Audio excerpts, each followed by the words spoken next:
Antes da gente começar o vídeo, eu tô fazendo esses vlogs aqui da Estônia, seja aqui no Sparkle, e várias pessoas estão perguntando, tá, mas Rafael, como é que eu vou trabalhar, como é que eu emigro pra Estônia, etc. E eu fiz um vídeo sobre isso para trabalhadores e para empreendedores e startups, e tá dentro da série do empreendedorismo radical, é uma série dentro do Sparkle. Ela é paga, é R$30 por mês, você tem acesso a isso, tem alguns vídeos atrasados, mas a gente tem tipo 6 prontos já para publicar, e esse vídeo de como você pode migrar para cá já tá lá quando esse vídeo aqui for lançado. Então confere lá, o link vai estar na descrição se você estiver curioso por isso. Fora isso, roda a vinheta e vamos pro vídeo.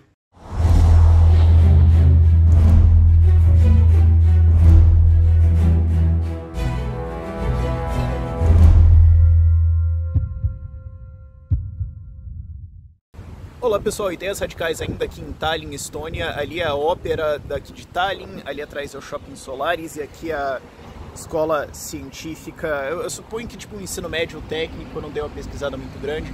Mas vamos conversar sobre a pergunta, o Brasil está voltando a crescer?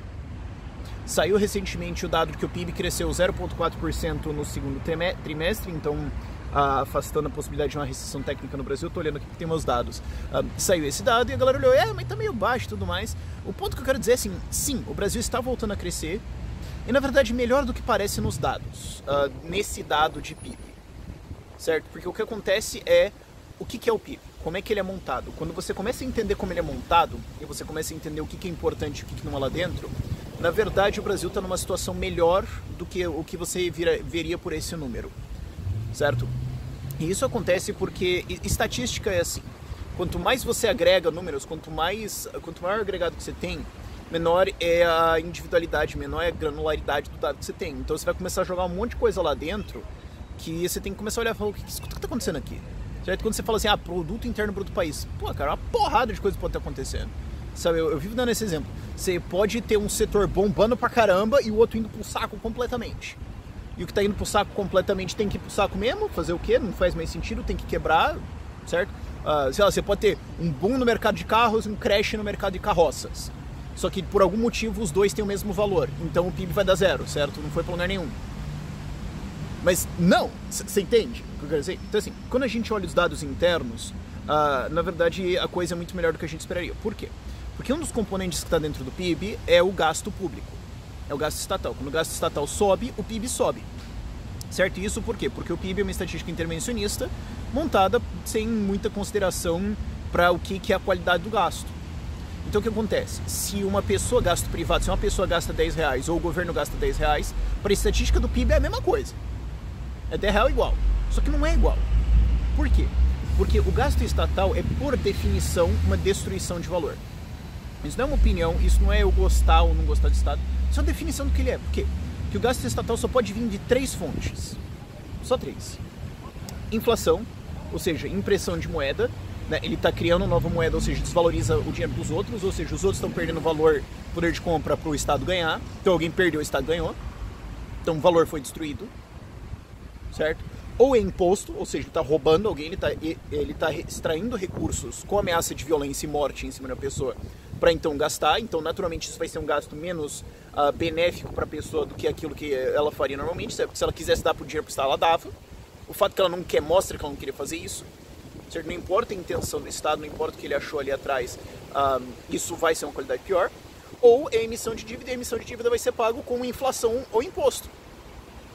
Fora que a emissão de dívida significa que dinheiro vai ser retirado do setor privado para ser colocado no setor público, via crédito, certo? Só que como o Estado não responde a incentivos de oferta e demanda, não responde a preços e sim a incentivos políticos, ele não consegue organizar o gasto dele de uma maneira que beneficie a população, porque ele não responde à oferta e demanda. Ele pode achar isso, você pode ter opiniões, você pode ter sentimentos, você pode ter convicções muito fortes, mas você só realmente sabe que você agregou valor, que você produziu valor, que você melhorou a vida de alguém, quando essa pessoa voluntariamente faz uma troca com você. Fora isso, é só opinião. Você não tem como provar. Então o gasto estatal é necessariamente ruim. Só que pro PIB, se o gasto estatal cai, o PIB cai. Só que como a gente entende economia de escola austríaca, certo? E se você quiser aprender economia de escola austríaca, tem um curso agora do Instituto Mises, vai ser o primeiro link. Tem um link lá que a gente colocou que é o Linktree, que ele tem os vários links dentro, fica muito mais bonitinho. Vai ser o primeiro lá. vai lá ver o curso, você vai aprender economia escola austríaca, vai entender melhor isso que eu tô falando, certo? Mas como o PIB não leva isso em consideração, pro PIB, caiu o gasto público, caiu o PIB. Mas na verdade, quando você pedir uma análise austríaca, que é isso que eu acabei de explicar para você, uma análise de mercado, o gasto estatal cair é bom. E o gasto estatal caiu, nesse trimestre, 1%. Isso reduz o PIB. Mas o que isso significa? Isso significa que o Estado está gastando menos. Ou seja, sobra mais dinheiro no setor privado para que as pessoas gastem com o que elas querem. E como o Brasil é deficitário, você pode falar, então está sobrando dinheiro em imposto. Não, o Brasil é deficitário. Se ele for superavitário, então você poderia cortar um imposto. Quer dizer, você sempre pode, né? Mas o ponto como o Estado é deficitário, significa que ele está tirando dinheiro emprestado.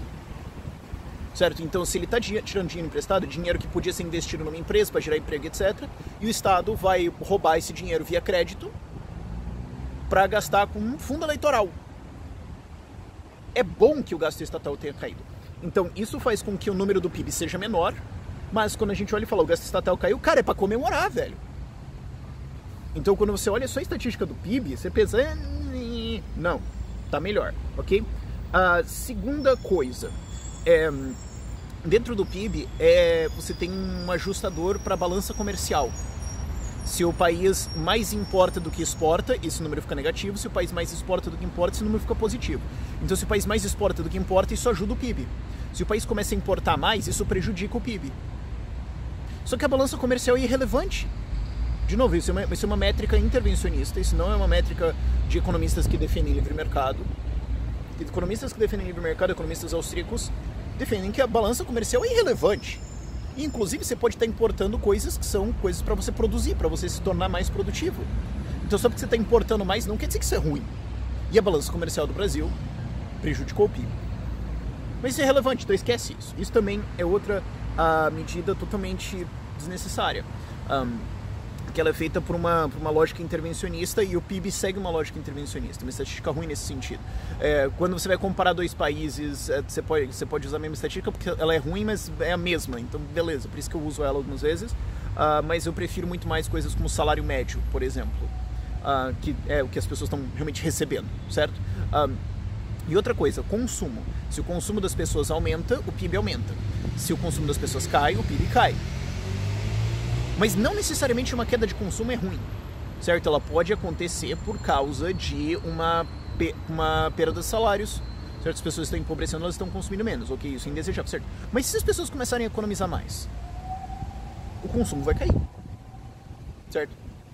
Então não vale a pena entrar muito nesse caso, porque aqui ele subiu 0,3 e tal, mas isso pode não necessariamente ser bom, porque pode ser que elas estão se endividando para consumir. O consumo subiu pra caramba. Mas e se as pessoas se endividaram mais? Não é bem o caso aqui, não é esse o ponto aqui. Mas estou dizendo, hipoteticamente, se as pessoas começam a tomar uma porrada de empréstimo...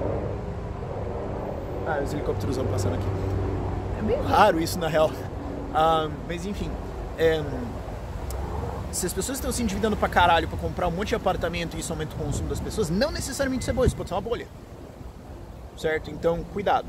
Certo? Agora, a estatística realmente importante, que é essa que a gente devia estar pulando. Cara, isso aqui, se o Paulo Guedes não tomou um porre federal, de sair do Ministério de 4, quando ele viu essa estatística, provavelmente ele tinha alguma coisa importante para fazer no dia seguinte. Mas, que é uma estatística muito importante, que é a formação bruta de capital fixo, investimentos. Investimento é o que realmente desenvolve a economia, porque a gente é tão rico quanto a nossa produtividade, no fim das contas. Quanto valor você é capaz de gerar numa hora de trabalho? Se você investe mais em aumentar a sua produtividade, você gera mais valor no mesmo tempo trabalhado, ou você gera o mesmo valor com menos tempo trabalhado, então o seu poder de consumo sobe. Por quê? Porque o seu poder de produção sobe. Que é a lei dos mercados, é a lei de Sé. Certo? Que os keynesianos insistem em distorcer, em dizer que a oferta gera demanda. Não é isso que Sé falou. O que o Keynes fez para entender isso, cara? Tem que ter tomado muita manguaça mesmo para entender uma coisa dessa. O que o Sé diz a sua capacidade de compra é igual a sua capacidade de venda. Então, você quer comprar uma porrada de coisas. Cara, você vai ter que vender produtos, serviços, você vai ter que gerar valor para alguém nesse certo valor para receber isso em dinheiro para depois consumir isso. Então, se eu aumento a sua capacidade de produzir riqueza, você está ficando mais rico. E investimento é o que aumenta isso. E isso aí pode ser manutenção de equipamentos ou pode ser investimento em novos. Manutenção vai ser necessária para manter a sua produtividade. Então, cara, investimentos pegou forte, subiu 3,2%. E note, a gente está falando do segundo trimestre. Reforma da Previdência no começo do segundo trimestre ainda era tipo... Não sei... como é que vai ser esse negócio? Ainda era incerto. Eu quero ver como é que esse número vai vir no terceiro trimestre. Porque ele tem tudo para vir muito bem. Eu sei que é evidência anedótica, mas em Curitiba eu vi uma porrada de obras saindo do chão em maio. Virou maio, assim... Abril já tinha um pouquinho assim, tipo... Sou só eu ou... Mas maio já era tipo, não, pera, tem bagulho acontecendo. Junho, então, mudou pra caramba. E talvez, às vezes algum desses números podem entrar no terceiro trimestre. Então, eu quero ver como é que isso vai vir. E especialmente porque, né, terceiro trimestre aí já tem reforma da Previdência aprovada, tributária bem encaminhada, várias coisas acontecendo, já é tipo um ambiente de investimentos muito melhor. Mas esse 3,2 é para comemorar sério. Eu acho que era isso aqui que tinha que ser noticiado, não o PIB. Não tem que noticiar o PIB a 0,4%, tem que noticiar no investimento subindo 3,2%. Isso é bom. Isso é o necessário. A formação bruta de capital fixo, o investimento de capital no Brasil, de capital não estou dizendo dinheiro, estou dizendo de produtividade, investimento de setor produtivo, certo?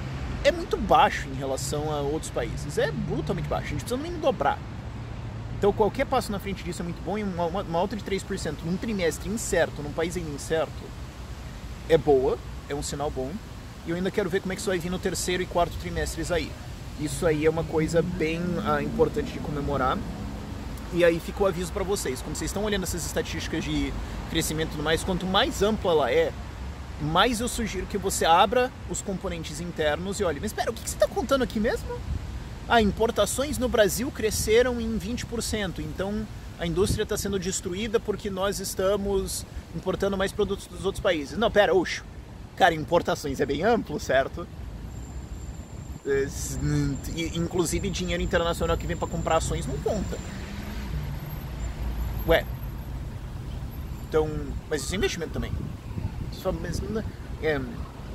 Isso pode ser uma importação, se você pensar, certo? É engraçado esse balanço comercial, mas você pode falar, mas importações subiram 20%, então o país está sendo devastado. Aí de repente você vai lá e olha o que está sendo importado e é tipo, não, a galera está só importando máquina. É a indústria importando máquina para ser mais produtiva. Então, cuidado com essas coisas. Quanto maior a estatística, mais importante é você olhar o que está dentro dela para você não ser ludibriado por números. Finalmente, outra coisa para a gente entender é o seguinte. O mundo inteiro está desacelerando. A Estônia é muita exceção. Os caras estão pistola aqui. Saiu uma notícia semana passada, a galera pistolando pra caralho. Que ridículo. Aqui, ó, o PIB vai crescer 3,5% no trimestre. Que merda. Saco. Esse país já foi alguma coisa. Você olha e fala, porra, cara. Queria eu ter esse problema. Sabe? A Estônia é muita exceção. Tem países que são exceção. Não é à toa que eu tô aqui e não na França. Mas o mundo inteiro está desacelerando. A Itália recentemente saiu de uma recessão técnica, mas eles chegaram a entrar em recessão técnica, né? 2 recuos de PIB. A Alemanha está estagnada, a França... Tristeza ridícula.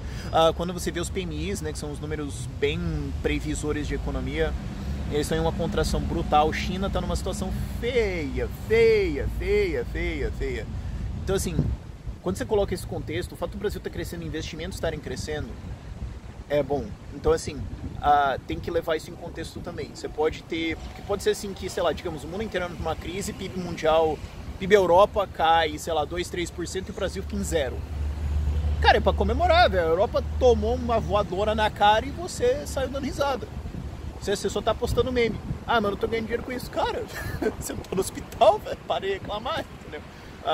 Isso pode acontecer, então é importante você sempre ter esse contexto, você conseguir comparar as coisas, porque nesse cenário nesse ano, o mundo inteiro está desacelerando e o Brasil está conseguindo registrar um crescimento de PIB com toda a incerteza de América Latina, com toda a incerteza de Argentina, né? Porque, cara, internacional a galera não consegue diferenciar muito bem a Argentina e o Brasil, não. E muitos fundos investem em América Latina, então a Argentina foi pro saco, você vende, o Brasil se fode no meio. Então, ter que tomar cuidado com isso, sabe? Então, mas nesse contexto todo, o Brasil está conseguindo registrar um crescimento de PIB, é para comemorar, cara. Então nós estamos começando a ficar bem. Vamos acompanhar, vamos ver os números. Um trimestre não é o mundo inteiro, não é a economia inteira, mas já dá para dar um sorriso.